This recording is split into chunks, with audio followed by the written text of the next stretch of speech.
हरियाणा की हर अपडेट के लिए बेल आइकन दबाएं और सब्सक्राइब करें STV हरियाणा न्यूज। सवाल लगातार जारी है। कल किसानों और आड़तियों ने सड़कों पर सड़क जाम किए और सड़कों पर वो नजर आए, तो आज कांग्रेस ने भी बिलों को लेकर मोर्चा खोल दिया। प्रदेश भर में कांग्रेस ने प्रदर्शन किया और लघु सचिवालय का घेराव किया। अब आगे कांग्रेस की नीति क्या रहने वाली है, बिल पर आगे क्या होगा, इसी मुद्दे पर किस प्रकार से चर्चा जारी रहेगी, उससे पहले हमारी एक रिपोर्ट आपको जरूर देखनी होगी।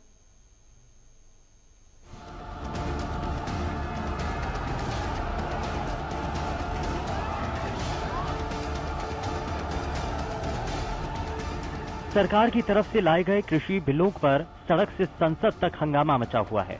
इन हंगामों के बीच दो बिल संसद के दोनों सदनों में पास तो हो गए, लेकिन सरकार को विपक्ष के साथ साथ किसानों और आड़तियों का भारी विरोध झेलना पड़ रहा है। रविवार को जहां प्रदेश भर में किसानों और आड़तियों ने जाम लगाया, प्रदर्शन किए, अब कांग्रेस भी प्रदर्शन पर उतर आई है। प्रदेश भर में कांग्रेस ने सरकार के खिलाफ मोर्चा खोल दिया और बिल को किसान विरोधी बताते हुए सरकार को घेरा। साथ ही सभी जिलों के लघु सचिवालय पहुंचकर राष्ट्रपति के नाम ज्ञापन सौंपा। राई में प्रदेश के पूर्व मुख्यमंत्री और नेता प्रतिपक्ष भूपेंद्र सिंह हुड्डा अनाज मंडी में प्रदर्शन कर रहे किसानों और व्यापारियों को समर्थन देने पहुंचे। बिल के विरोध में किसानों और आड़तियों के साथ किसानों ने भी मोर्चा खोला हुआ है। कांग्रेस का भी कहना है कि सरकार इस बिल को वापस ले। ये बिल किसानों के लिए काले कानून की तरह है। प्रदेश के कई हिस्सों में कांग्रेस ने मोर्चा खोल दिया और लघु सचिवालय का घेराव किया। वहीं रेवाड़ी में कैप्टन अजय यादव की अगुवाई में कांग्रेस कार्यकर्ताओं ने सड़कों पर उतरकर सरकार विरोधी नारे लगाते हुए जिला सचिवालय पहुंचकर अतिरिक्त उपायुक्त को महामहिम राष्ट्रपति के नाम ज्ञापन सौंपकर किसान विरोधी इस काले कानून को निरस्त करने की मांग की। कल राज्यसभा में हुआ, उसमें राज्यसभा में डिवीजन नहीं हुआ और बगैर डिवीजन के, बगैर वोटिंग के बिल पास कर दिया गया। एक तो हम उसकी कड़ी निंदा करते हैं।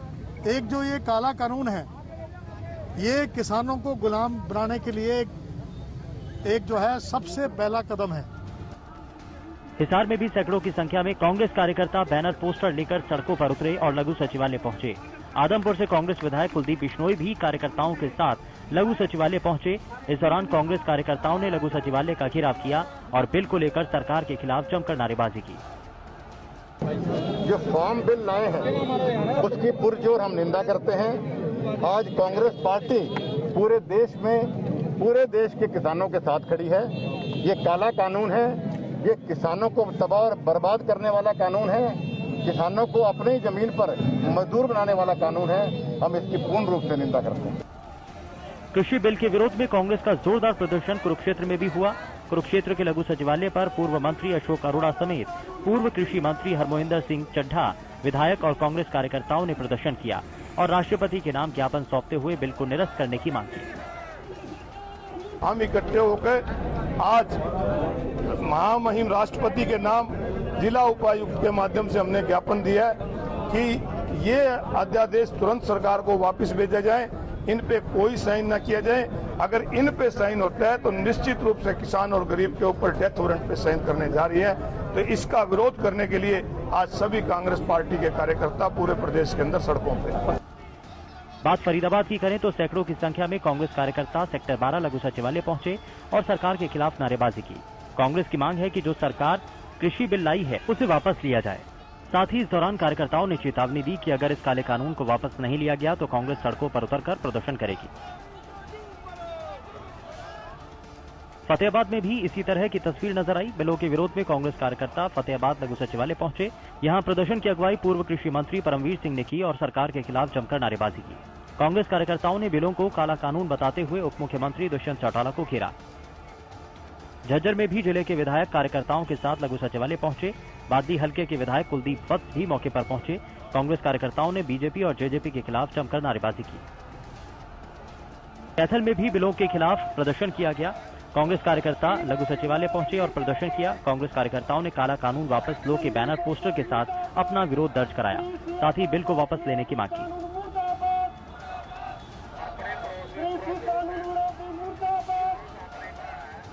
नारनौल से भी कांग्रेस के विरोध की तस्वीरें सामने आई। कृषि अध्यादेशों के विरोध में कांग्रेस कार्यकर्ताओं ने लघु सचिवालय का घेराव किया और प्रदर्शन करते हुए बिल को रद्द करने की मांग की। नूंह में भी कांग्रेस कार्यकर्ताओं ने लघु सचिवालय का घेराव किया। कांग्रेस कार्यकर्ताओं ने सरकार पर आरोप लगाया कि पहली बार चोर दरवाजे से किसानों और आढ़तियों के खिलाफ बिल लाया गया, जिसे कांग्रेस किसी भी कीमत पर बर्दाश्त नहीं करेगी। प्रदेश के कई हिस्सों में कांग्रेस ने मोर्चा खोलते हुए लघु सचिवालय का घेराव किया और राष्ट्रपति के नाम ज्ञापन सौंपा। कांग्रेस कृषि बिल के मुद्दे पर शुरू से ही सरकार को घेरती आ रही है और अब कांग्रेस ने चेतावनी दी है कि अगर बिलों को वापस नहीं लिया जाएगा तो जल्द ही बड़ा प्रदर्शन होगा। Bureau report, Haryana news. प्रदेश के किसान और आढ़ती तो सड़कों पर हैं ही, तो अब विपक्षी नेताओं का समर्थन भी किसानों को लगातार मिल रहा है और सभी मिलकर इन 3 अध्यादेशों का विरोध कर रहे हैं, कृषि बिलों का विरोध कर रहे हैं। इसी बीच कांग्रेस कार्यकर्ता भी प्रदर्शन कर रहे हैं। रोहतक की ओर रुख कर लेते हैं, जहां से हमारे संवाददाता हर्षवर्धन हमारे साथ फोन लाइन से जुड़ चुके हैं। हर्षवर्धन, यहां बताएं, कांग्रेस कार्यकर्ताओं का किस तरह से यहां पर प्रदर्शन चल रहा है, क्या तस्वीर देखने को मिल रही है, जरा बताएं। देखिए, आपको बता दें कि जिस तरीके से पूरे प्रदेश के अंदर जो कांग्रेस का हल्ला बोल था उसको लेकर के अगर बात की जाए तो रोहतक के अंदर जो महम से पूर्व विधायक आनंद सिंह डांगी थे, कलानौर की विधायक शकुंतला खट्टक और राज्य के पूर्व गृह राज्य मंत्री जो सुभाष बत्रा है, उनकी मौजूदगी के अंदर यहाँ कांग्रेस कार्यकर्ताओं ने प्रदर्शन किया। लेकिन प्रदर्शन के दौरान केवल कैमरे के सामने आने के लिए, मीडिया कैमरे के सामने आने के लिए जो है कार्यकर्ता और जो नेता है वो आपस में भिड़ गए, जबकि हालांकि वो अपने आप को भारतीय किसान यूनियन का अध्यक्ष बता रहे थे। लेकिन जहां कांग्रेस के नेताओं की बात की जाए तो उनको ये चीज गवारा नहीं थी, क्योंकि जो प्रदर्शन है वो कांग्रेस का था। तो ऐसे में लेकर कांग्रेस किसी प्रकार से भी किसी और को अपने सामने नहीं आने देना चाहती थी। लेकिन दूसरी अगर बात की जाए तो वहां पर उसके बाद एक सवाल और खड़ा हुआ कि वहां ये कहा गया कि ये भारतीय जनता पार्टी का नेता था। तो ऐसे में जो कांग्रेस का प्रदर्शन था वो कहीं ना कहीं जो है नोक झोंक की भेंट चढ़ गया। जी चलिए हर्षवर्धन, बहुत शुक्रिया तमाम जानकारी के लिए। अब कांग्रेस प्रवक्ता जितेंद्र चंदेलिया की ओर हम रुख कर लेते हैं। जितेंद्र जी, बहुत बहुत स्वागत है हरियाणा न्यूज पर। जितेंद्र जी, बहुत बहुत स्वागत आपका हरियाणा न्यूज पर। अब किसानों के साथ कांग्रेस कार्यकर्ता भी सड़कों पर हैं, वो भी अपना हल्ला बोल जारी रख रहे हैं, 3 अध्यादेशों का विरोध कर रहे हैं, कृषि बिलों का विरोध कर रहे हैं। तो क्या क्या मुख्य मांगे हैं कार्यकर्ताओं की भी? देखिए, आज हमने माननीय कुमारी शैलजा जी जो हमारी माननीय अध्यक्षा है, शीर्ष नेतृत्व है प्रदेश का, उनके विवेक बंसल जी प्रभारी, उनके नेतृत्व में आज जिला मुख्यालय पर फरीदाबाद में हमने भी प्रदर्शन किया। हम भी शामिल थे प्रदर्शन में। मुख्य मांगे हमारी अध्यादेश जो 900 पेजों का अध्यादेश है, उसमें शुरू से ही कांग्रेस जब ये अध्यादेश लेके आए हैं विरोध करती आई है किसान मजदूर आढ़ती के हित में। हमारा सिर्फ 1.5 लाइन का मामला है सारा। कांग्रेस की 1.5 लाइन की मांग है कि C2+50 का जो MSP का फार्मूला है उसको लागू करे सरकार, और दूसरा ये कि SDM और DC तक सीमित रखा है किसान को। अगर उनके साथ कोई कंपनी चल प्रपंच करती है जिनको ये ठेका देंगे फसल खरीदने का, तो किसान को सीधा सीधा कोर्ट में जाने का अधिकार क्यों नहीं दिया इन्होंने? इनका षड्यंत्र यहाँ स्पष्ट होता है। तो आज कांग्रेस पार्टी ने किसान मजदूर आढ़तियों के पक्ष में विरोध प्रदर्शन किया। DC की मार्फत महामहिम राष्ट्रपति जी को ज्ञापन दिया है, और जब तक ये बिल काला कानून वापस नहीं होता तब तक कांग्रेस पार्टी किसान मजदूरों की लड़ाई लड़ती रहेगी, संघर्ष करती रहेगी मैदान में आके। अच्छा, प्रदेश के नेताओं की ओर से कहा गया है कि कांग्रेसी नेता तो किसानों को बरगला रहे हैं, बिल तो उनके हित में ही है। देखिए, किसान समझ चुका है, किसान में बहुत पढ़े लिखे व्यक्ति है, डॉक्टरेट है, PhD है, पूर्व IPS IAS रिटायर्ड जज तक भी है किसानों के अंदर, किसानों के पास।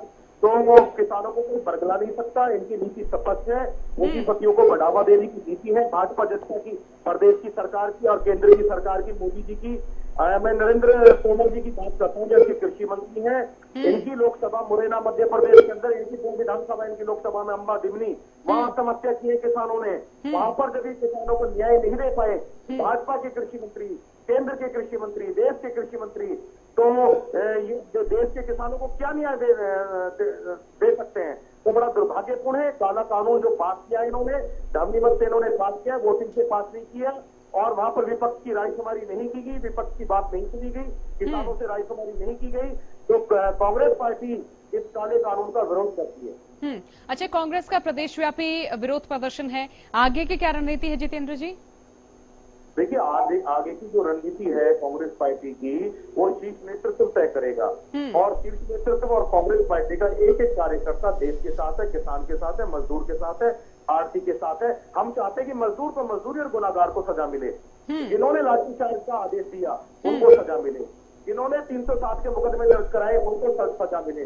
किसान अपनी बात रखने के लिए आया था। अभिव्यक्ति की आजादी देश का संविधान, देश का कानून देता है, लेकिन अभिव्यक्ति की आजादी खत्म है। आप शिव कुमार कुमार काका जी जो हिंदुस्तान का सबसे बड़ा किसान संगठन है, 180 के किसान संगठनों का सम्मिलित एक संगठन है, काका जी को गिरफ्तार किया जंतर मंतर पर प्रदर्शन, वो किसी हाईवे इंतजाम नहीं कर रहे थे, मंत्र पर शांतिपूर्ण तरीके से, संवैधानिक तरीके से वो प्रदर्शन कर रहे थे। अभिव्यक्ति की आजादी, उनकी आवाज को दबाया गया, उनको गिरफ्तार किया गया और फिर मुकदमे दर्ज किए गए और चडोरी जी को गिरफ्तार किया गया और भी कई किसान संगठनों नेताओं को गिरफ्तार किया गया।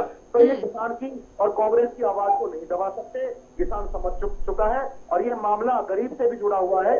जब कांग्रेस के टाइम में 2 रुपए किलो में चावल गेहूं मिलता था, आज भाजपा की सरकार में, भारतीय जनता पार्टी की सरकार में जब 90% ये निजी कंपनियां खरीदेगी किसान से फसल और भंडार अपने भर लेगी, 10% में गरीब तक वो निवाला नहीं दे पाएंगे। तो 2 रुपए किलो में चावल और गेहूं पहुंचता था और कांग्रेस देती थी गरीब को, ये नहीं दे पाएंगे। तो राष्ट्रीय खाद्य सुरक्षा से भी जुड़ा ये मामला है, गरीब से जुड़ा मामला है। 50-55 करोड़ जो गरीबी रेखा से जीवन यापन कर रहा है गरीब व्यक्ति, उससे भी जुड़ा मामला है। तो आज ये देश का मामला, कोई भी इससे अछूता नहीं है। अगर कोई ये सोचे किसान मजदूर आड़ती का मामला है, नहीं, ये पूरे देश की आवाम का मामला है, देश की जनता का मामला है और देश का मामला राष्ट्रहित का मामला है और राष्ट्रहित के लिए कांग्रेस पार्टी संघर्ष करती रहेगी। अच्छा जितेंद्र जी, मेरा एक सवाल है, मैं सोशल मीडिया पर भी काफी एक्टिव रहती हूं और मैं भी एक किसान परिवार से हूं, तो कई सवाल मैंने देखे, कई सवाल मैंने पढ़े, उनकी ओर से कहा गया था, तमाम किसान भाइयों की ओर से, विपक्षी नेता पीपली महारैली के बाद उनके समर्थन में आए हैं। जब किसान लाठियां खा रहे थे तब विपक्षी नेता बैठकर या तो ट्वीट कर रहे थे, वीडियो जारी कर रहे थे। महारैली का तो पहले से पता था, वहां पीपली में उनके साथ नजर क्यों नहीं आए, जमीन पर नजर क्यों नहीं आए उस दिन? देखिए, मैं आपकी बात का जवाब दे रहा हूँ। अनामिका जी, सबसे पहले माननीय हमारे राहुल गांधी जी किसान यात्रा करके आए, पूरे देश के किसानों की आवाज को राहुल गांधी जी ने उठाया और एक किसान की बात के साथ साथ राहुल गांधी जी पहले से ही ये कह रहे हैं, कोविड के टाइम में देश को चला है, नोटबंदी, जीएसटी, इनके जो इनके जबरन तुगल की फरमान थे जो देश को छोटे, आज देश बदहाल है, अर्थव्यवस्था ठप है, गरीबी के हालात है, बेरोजगारी के हालात है, रोजगार नहीं है, किसान के ऊपर काला कानून, वो तुगल की फरमान जो इन्होंने जारी किए, माननीय राहुल गांधी जी, शीर्ष नेतृत्व माननीय कुमारी शैलजा जी प्रदेश के अंदर पहले से किसानों की बात को, आवाज को उठाते आए हैं और उठाते रहेंगे। बात ये नहीं है कि पीपली के अंदर किसानों के साथ टूटा, उससे पहले भी किसान की बात को उठाया है। जब अध्यादेश का इन्होंने जिक्र किया तभी स्वामीनाथन आयोग रिपोर्ट के लिए भी हमने बोला कि स्वामीनाथन आयोग रिपोर्ट आपको लागू करनी चाहिए और C2+50 जो MSP का फार्मूला है उसको लागू करना चाहिए। क्यों लागू नहीं करती?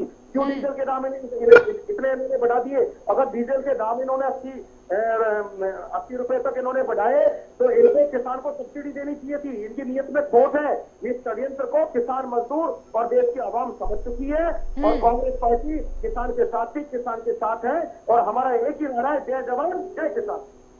चलिए, बहुत शुक्रिया जितेंद्र जी हमारे साथ जुड़ने के लिए।